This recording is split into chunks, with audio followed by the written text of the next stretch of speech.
और कुछ ना कुछ इच्छाएं और कुछ ना कुछ जो हैं जरूरतें पेंडिंग ही रहेगा। अब जाने के बाद अगर भगवान पूछें तो फिर हम सामने में कौन तेरे साथ है, या तू अभी, क्योंकि वो बंदा अगर दोबारा भी आए तो कोई नहीं पहचानेगा भाई। जब खुद अपने हाथ से हमने दे जला दी या दफना दी तो उसके बाद क्या ही होगा, कोई आपको क्यों ही अपना समझेगा, बल्कि आपको खुद फेक समझेंगे और भी ज़्यादा यत्न करवाएंगे कि हमें ये तो आता है हमारे घर में ना आए, या मुझे स्वप्न में दिक्कत ना आए कि मतलब, तो ये आपकी वैल्यू है, आपके साथ कैसे हो। तो अभी हम कितना लिखते पड़े हैं, और जितना ज़्यादा लिखते पड़े हैं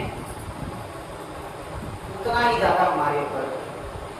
दुख आए, हमारे परिवार हमारे बच्चों के ऊपर दुख उतना ज़्यादा जितना हम लिखते हुए, क्योंकि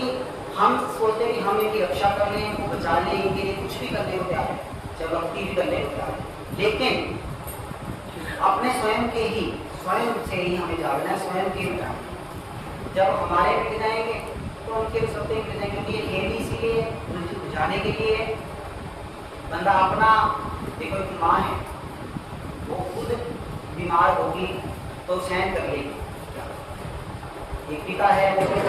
सहन कर लेगा, लेकिन बच्चों के ऊपर आएगा तो वो कैसे सब कुछ अपनी कोशिश उड़ा देता है। क्यों उड़ा देता है कि भाई वो एक उलझन भगवान ने दे दी, ठीक है, तो भगवान ने चाहा था कि क्रिया करवाने के लिए कि माँ के अंदर बाप के अंदर इतना मुंह भर दिया, तो उसका कारण था, किसी ने पूछा क्यों करा, भगवान कहते कि अगर मैं मुंह नहीं भरता तो मेरी क्रिया नहीं बनती। लेकिन वो जो है हमारे दुख का इतना बड़ा कारण हो गया कि हम उससे कभी निकलते ही नहीं। वो कुछ समय के लिए होता है लेकिन हम उससे निकलना ही नहीं चाहते, हम और दुखी। देखो दो हम बार बार ये समझाते हैं और ये अनुभव करवाया भगवान ने कि भाई दुख जो है, जितना आप दुखी होंगे वो बढ़ता चला जाए, उतना ही वो बढ़ता चला जाए, क्योंकि जैसा पूरा ही कूड़े को चाहे पूरा बढ़ता जाए,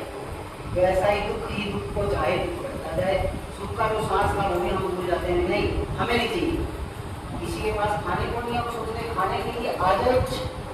और जिसके पास है उसको कोई और दुख है तो कहता नहीं चाहिए मुझे नहीं खाना, तो वो इसका यानी कि वो सुख जो आ रहा है वो भी हमें सुख नहीं लगता, यानी हर चीज हम दुख में कन्वर्ट कर देते हैं। लेकिन हम जागे होते, बुद्धिमानी से जीते तो हम जो है हमने उस सुख को पाया होता, तो यानी हमारे अंदर अशांति है, हमारे अंदर अज्ञान है, हमारे अंदर अंधेरा है, हमारे अंदर दुख भरे हैं। कोई दुखी होता है हमारे परिवार का, हम उससे और भी ज्यादा दुखी है। अगर हमारे अंदर अज्ञान अंधेरा नहीं होता, दुख नहीं होता, सुख भरा होता,